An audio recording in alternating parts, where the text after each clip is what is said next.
Welcome to the Learning Pines YouTube. We hope this video helps.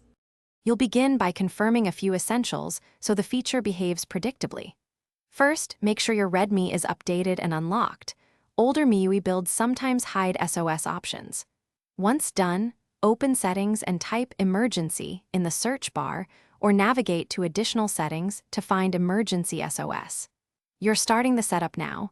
Follow the on-screen entry labeled Emergency SOS or Emergency Rescue. This step locates the controls that let you set triggers, contacts, and location sharing so help reaches you fast. Next, configure how the SOS activates and who gets notified. This is where you control both speed and reliability. You'll pick a trigger, for example, press the power button 5 times or hold it down, because a fast, simple action reduces panic. Then add 1 to 3 trusted contacts and grant permissions for calls and SMS. This ensures people are alerted immediately. Finally, enable share location and automatic SMS so responders receive coordinates. Finish by testing and verifying settings so you trust the system under stress. You should perform a harmless test with airplane mode off and activate the trigger, canceling before an actual emergency if the UI allows.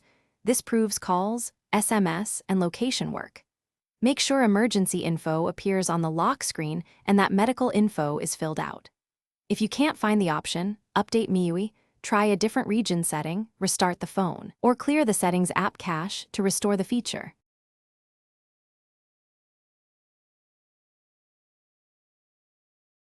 Thanks for watching. Consider subscribing if we helped you.